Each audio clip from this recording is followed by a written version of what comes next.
Welcome back, everybody, to another episode of the Depot Dive. We're going to dive into three of the biggest Steelers-related topics of the week. I'm your host, Ross McCorkle, and above me here on the screen, as always, my co-host, Joe Clark. Joe, how are you doing today?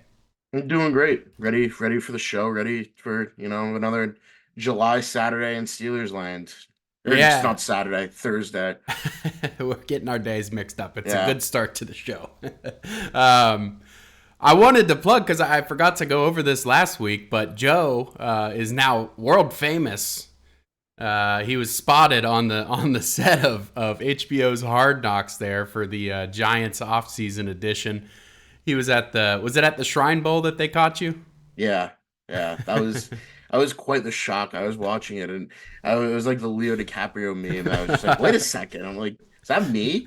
So that was kind of funny, but yeah, that was good. Shrine Bowl was a great event. I was surprised they even showed it because they usually kind of gloss it over in favor of the Senior Bowl and the Combine. But good on Hard Knocks for a little clip. Guess it helped because Joe Shane was actually there. But uh, so And yeah, I I haven't watched the second episode yet, but I have high hopes for that for Giants Hard Knocks. maybe he'll get a second appearance in there at the Hey, Combine or something. you never know. They're gonna have to set you up an IMDb page here before too long. But Yeah, I guess Josh was standing right next to you in that photo too, but he somehow got yeah. cropped out or something, which is pretty It, funny. Camera didn't go far enough left in the cut. All right. Well, we're gonna hop into our first topic of the week here, and it's the biggest. There really aren't hasn't been too much news as of late because players are on their long break before the start of training camp. But the Steelers finally did get some clarity on Cam Sutton, who they signed about a month ago, brought him back after he was released by the Detroit Lions earlier in the offseason following a domestic violence incident. I guess the NFL concluded their investigation and handed down an 8-game suspension without pay. And so Sutton will not be available to the team until after the Giants game there. So he'll have the bye week to kind of ramp back up, and then the Washington Commanders, and then he'll be back for kind of the gauntlet that we've all been talking about, the difficult part of the schedule. Joe, do you buy? I know some people are kind of trying to find the silver lining in this suspension and kind of saying, okay, well, at least he's around for all the divisional matchups. I mean, is there a silver lining here? To me, you know. I mean, I'm not. I don't really know how much of a silver lining there is. I guess the good part is I know there was talk that suspension could be up to 10 games. That it's 8, which is still a pretty hefty suspension, and it's a deserved one. But yeah, I don't really know if there's a silver lining because you think about it, he's still gonna have to get ramped up. I mean, I think what he can practice. What is it, up to 2 weeks beforehand, so he can start practicing. I don't know, week 6, week 7. Um, so he'll have some time to ramp up and get into football shape. But yeah, I mean, if your slot corners are really struggling, having him back, it's gonna obviously be a plus. And it is good, I guess, that it is in the harder part of the schedule. But as you know, we've talked about before, and I know Alex has talked about a lot too. The early portion of the schedule isn't all that easy either. And even with Sutton, like, how much of a difference is he really going to make in that back half of the schedule? I think having, maybe a more reliable and established guy early on in the season for this team would probably be more helpful just because they have to win so many of those games early in the season, given the gauntlet that they have in the second half. So, yeah, I don't really, I mean, and they knew he was going to be suspended when they signed him. So it's not as if like this is coming as a surprise, but I don't really know that there is much of a silver lining at all to the whole situation. Yeah, I mean, as you said, the week 1, obviously Kirk Cousins, that offense should be good. Week 3, the Chargers, Justin Herbert, that offense should be pretty good.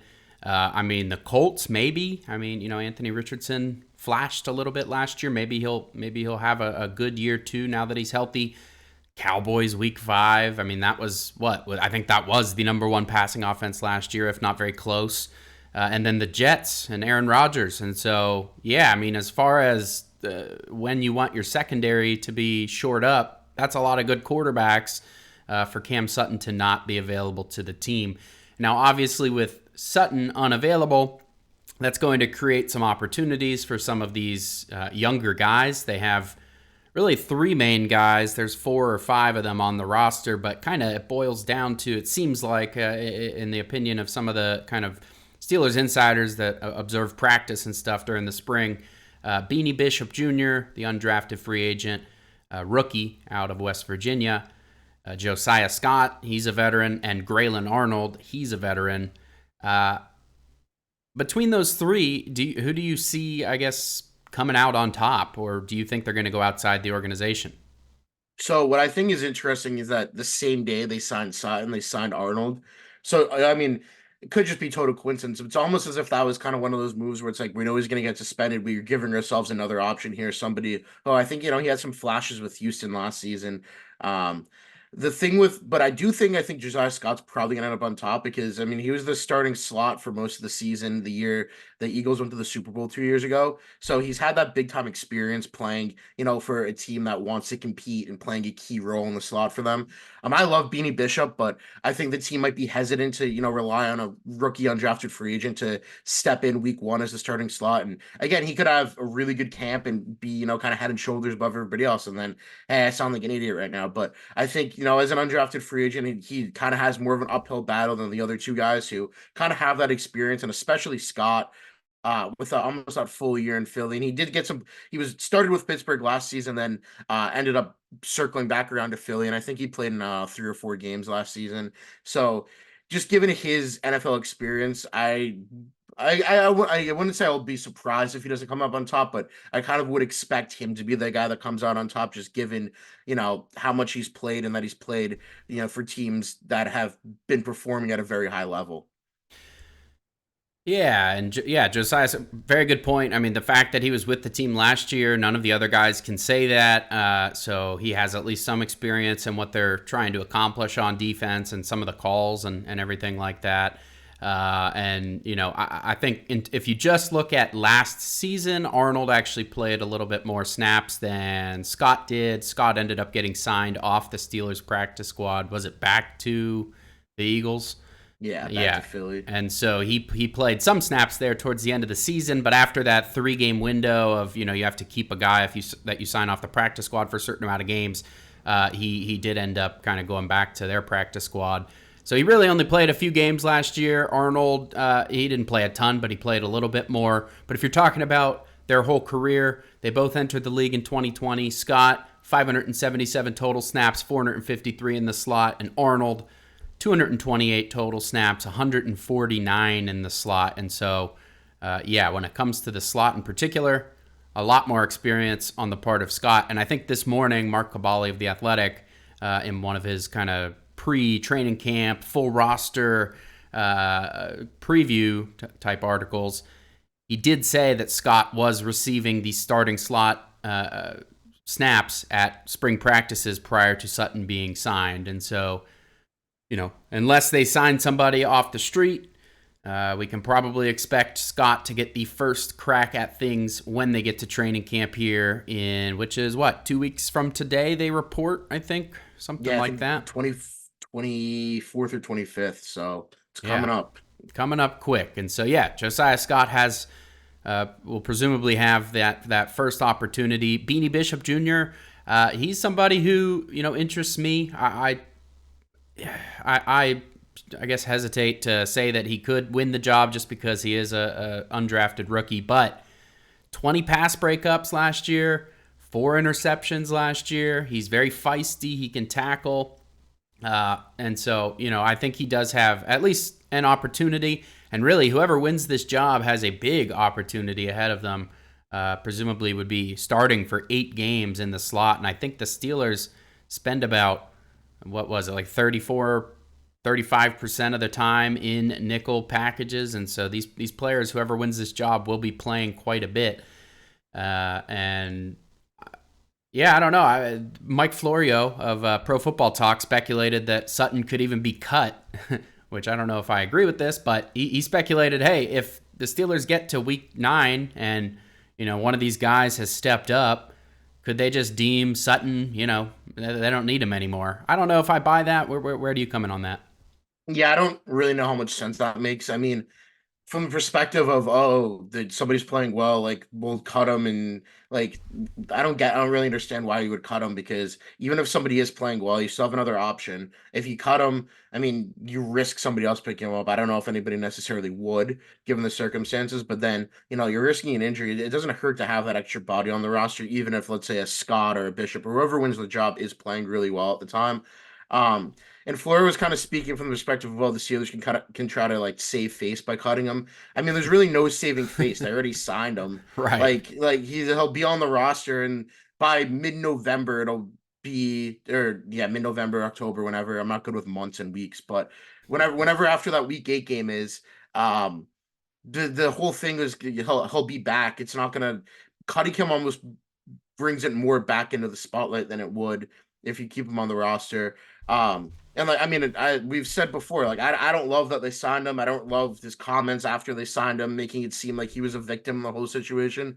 So like I'm with Florio that yeah, the Steelers do deserve a little bit more slander for making the decision to go out and sign him and employ him after what he did. But I don't think cutting him after his suspension ends really does anything to change the decision that they made to sign him in the first place. And for a team that needs to win in the playoffs, he is probably going to be their best option in the slot. So having him around and having him, help out that secondary, not even the slot, he's an outside option too. So that's the other thing is if somebody's really good on the slot, they can use him outside. If, maybe Dante Jackson's not playing that well, or they need more depth behind Porter and Jackson. So, I mean, Sutton's versatility it doesn't make sense for them to cut him at all. And the idea that it would, help them with the public perception just doesn't really make sense after they already made the decision to sign him. Yeah, it would seem kind of odd. You take the PR hit by signing him, and then you don't even end up playing him. That's just I can't see that happening. But I do get his point. He signed for the vet minimum, and he doesn't even get paid for the 8 weeks that he's suspended. So cutting him is you have almost nothing tying you to him. But yeah, his versatility and all that. I don't think you really should or can cut him, depending on what plays out later in the season. I know there are a couple guys outside the organization that have been talked about recently, and these are guys who were on the team last year: Patrick Peterson and Chandon Sullivan. Neither are on a roster right now. Both played in the slot among other roles on the team last year. Do you think one or both or either will be signed? And if so, is that happening, before camp, or are we waiting until roster cut downs? What do you think? So I liked what Sullivan did on the slot last season. When he played, he gave him some pretty solid reps, but I do think that first of all, I don't think either of them is going to come back. I think unless all three of Scott, Arlen, or Bishop really struggle during camp, I think the Steelers are going to turn to one of them to really work in the slot. But of those two, I would give Pat Pete the better chance of coming back just because he also adds that mentorship angle. I think he was pretty important to Joey Porter Jr. last season, just having another guy that Porter could talk to, bounce ideas off of, learn the quarter position from somebody who played it at an extremely high level. Obviously, he's not that same player anymore, but if they did sign him, could he come in and give you some useful snaps in the slot? Yeah, sure, probably. But I don't know that the Steelers are going to necessarily go that angle over one of their internal options. I mean, if they wanted to sign Pat Pete, they could have signed him instead of signing Grayland Arnold, basically. Like it's kind of that the Steelers obviously are valuing, maybe it's the youth, maybe it's the potential, something that one of these younger guys has over Pat Pete, because again, if they sign him, it's probably for a veteran 1 year minimum deal and only be a little bit more money because he's a veteran than what Arnold made. But um so that for because that they haven't done it yet, I just don't think it's going to happen unless all three of these guys really struggle. But yeah, I could see it if that's the case, but I don't think it's going to happen. Yeah, and Sutton's roster spot, to my understanding, won't open up until roster cutdowns happen. That's when he'll be placed on the commissioner's exempt list, and so they can't just sign Peterson. They'd have to cut somebody right now as it stands. And so, yeah, I mean, maybe we see Peterson. He doesn't really need to go through a training camp at this point in his career. He knows the system from being there last year. And so I could see them maybe signing him in late August there after cutdowns, especially if, from the preseason game, some of these younger slot options didn't quite get the job done up to what the Steelers need them to do. Moving on to our second topic here, I wanted to talk about complementary football, and I did a couple of studies this week, just digging through stats, looking for things to write about, and I think it was Bucky Brooks, former NFL scout, current analyst on NFL Network. He said that the Steelers' offense can actually give the guys like T.J. Watt more opportunities for higher sack totals. So basically, Russell Wilson being added to the offense and the offensive line being upgraded. If the offense does well, then the defense can in turn, do well as well. So T.J. Watt, basically the premise of this whole study is the Steelers spent the 7th most time trailing last year. And so, most of the time they were trying to play catch up, which means opposing teams would be running the ball more than they would be passing. I think, league wide teams pass more than they run anyways, but, relative to the rest of the league with the Steelers trailing most of the time, these teams were opting to run. And so if the Steelers can get into a situation where, even 10% more of the plays on defense are pass plays, you're talking about maybe a full game of pass rush snaps added onto, somebody like TJ Watt's total for the year. Because I think he averaged like 32 pass rush snaps a game. And so if the Steelers offense really can improve and they can control the football and things like that, you could be talking about more opportunities for Watt. And, my whole conclusion is, 19 sacks last year. I think he could probably surpass that and make a run at his record that he currently tied with 22 and a half. Where do you come in, Joe? Do you think that TJ Watt can increase his sack total from a year ago? I know it is a high number to try and go over. Yeah, it definitely wouldn't surprise me given, what he's done in the past, and he's such a talented player. And then the other thing, not only, your team's going to pass the ball more, if you have a lead, but the rest component too. I mean, we've seen the amount of 3-and-outs the Steelers offense has had over the last 2 seasons. And if it's on a 3-and-out, you get one first down and you're off the field. With Arthur Smith's offense and, building around the run game, they can sustain more drives and keep the defense on the sidelines longer. And so then, Watt and Alex Highsmith, all these guys come in and they're more well rested. They're better equipped to get after the passer, and rather than 3 plays on the sideline and a punt and then you're right back in the game. So I think having a better offense is definitely going to help out, the pass rush and the defense as a whole. So something I'm excited to see, if the offense really does take that step forward, which I'm confident they will, even if it's just because of Arthur Smith just being such a high level play caller and so much better than Matt Canada ever could have dreamt of being.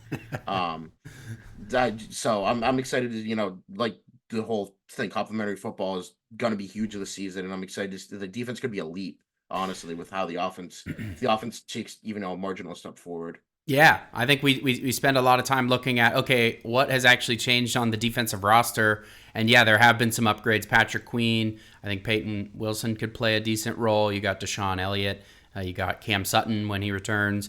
And so there are some kind of upgraded pieces overall. Oh, and Dante Jackson, don't want to leave him out. But yeah, I mean, I think that the offense doing their part could play just as much of a role in the defense improving over last year. And it's not like the defense was bad, sixth fewest points against, but they allowed a lot of yards, a lot of explosive plays, and there were times where, especially over the first half of the season, where the offense wasn't able to possess the ball, that you could tell the defense was just completely gassed by the mid-third quarter of the game. And so, yeah, I expect big things, and I think along with the complementary football angle is the punting. Cameron Johnston just being able to win the field position battle.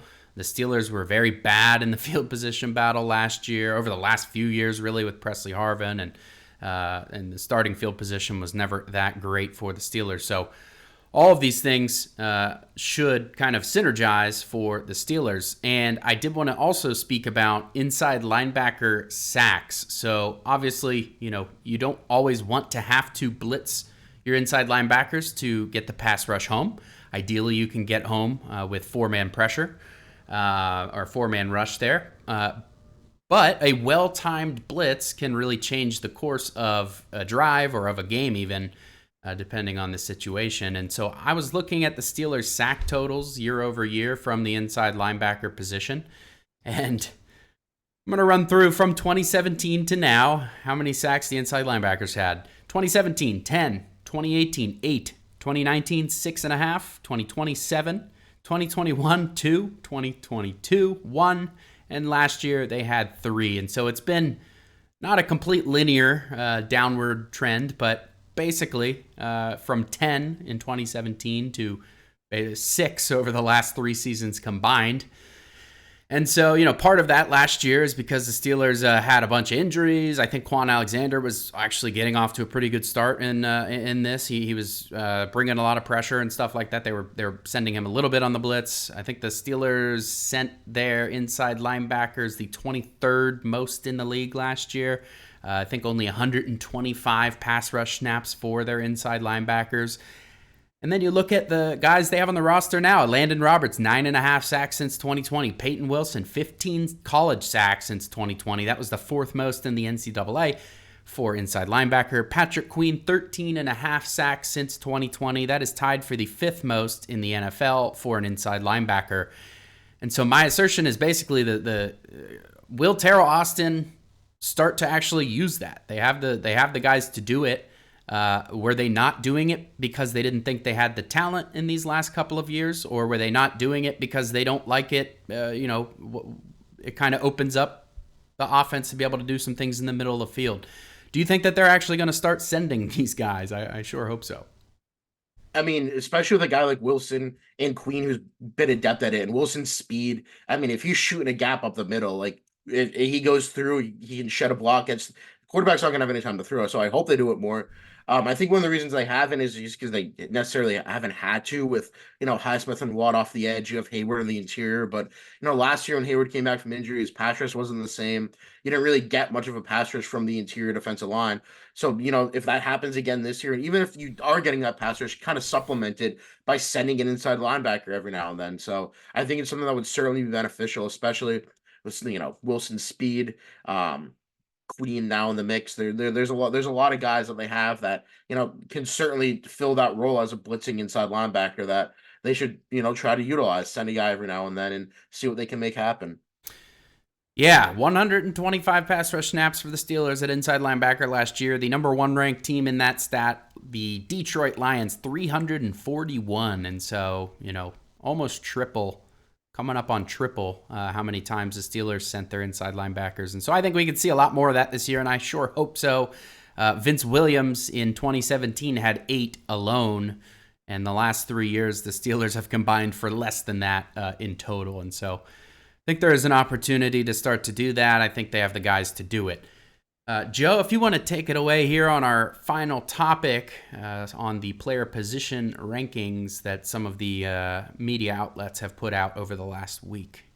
Yeah, so really not a whole lot going on, as we've talked about with the NFL kind of in their dead period. So it's the time of the year where, outlets go and rank every player by position. So CBS and ESPN have been doing it. And ESPN's, I will say, is a little bit better because it's a survey where they talk to coaches, they talk to scouts, they talk to executives, while CBS's is just, a list of their writers. But of the 3 kind of notable ones that came out this week, Cameron Hayward ranked 8th in CBS's list of the top interior defensive linemen, whereas he was an honorable mention in ESPN's list. Minka Fitzpatrick was 3rd in CBS's list, 4th in ESPN's list that actually came out this morning.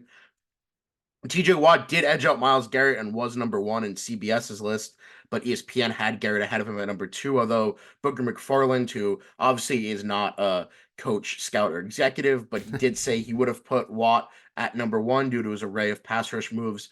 And then the running back one for ESPN that came out, I think CBS's came out a while ago, but for ESPN, the running back one also came out this week. Najee Harris was not even an honorable mention. He was also received consideration or something like that, while Jaylen Warren was nowhere to be found. Really no qualms with anybody's placement on the list. Obviously, I think Watt should be number 1. Garrett was the defensive player of the year. Fine if people want to rank him 1.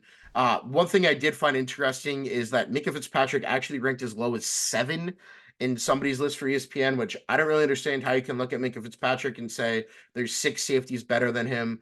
In CBS, he was 3rd behind Antoine Winfield and Kyle Hamilton. ESPN also put Jesse Bates ahead of him, which after Minka's season last year, it's a fine placement for him. He didn't force any turnovers, but getting back to playing more of a free safety role this season, I think is going to benefit him. Terrell Austin even admitted that they kind of failed Minka by playing him, more in the box and more in the slot, but also a lot of that was out of necessity. Hayward, after an injury plagued year, he's going to have to prove he's still a top 10 defensive lineman. Um, as far as the running backs, I think Warren and Harris are probably going to end up higher, at least one of them, if not both of them, on these lists next season. So I fine if he's not a top 15 running back in Najee right now. His yards per carry is a flaw, but he's got the best offensive line he's ever had, and I think him and Warren are both due for career years. So Ross, you agree with those placements on the list, or anybody too high or too low? Uh, yeah, I mean, I think CBS for Watt said he's first, and it isn't even close. Which, of course, that got the Steelers fans pumped up.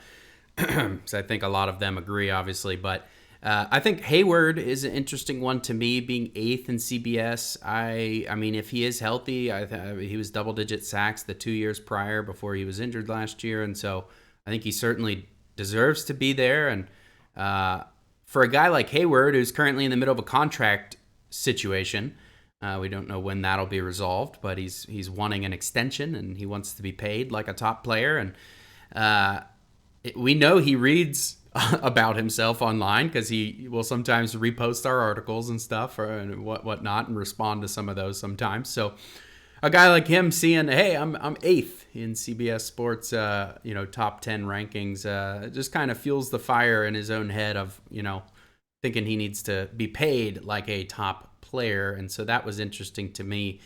I think the more interesting question here is which guys will be higher next year? Who are some guys that you can see breaking out this season and maybe making some of these lists next year? So for the list that they already have, I think Mickey is going to end up being higher now that he's going to kind of play more of his brand of football. We haven't seen, the ESPN cornerback list, but Joey Porter Jr. would not surprise me next season if he ends up in the top 10. Um, real dark horse that I don't anticipate seeing. But if Keanu Benton has a huge breakout year, maybe he gets, an honorable mention as like a top 15 interior defensive lineman next season. That's, kind of a stretch maybe. And again, we haven't seen the receiver list from ESPN, George Pickens. I wouldn't be surprised if this year he's already an honorable mention. Wouldn't be surprised if next year he ends up within the top 10, maybe a little bit higher, depending on how the season goes with Russell Wilson and or Justin Fields. And like I said, Harris and Warren, I think both are due for a breakout season.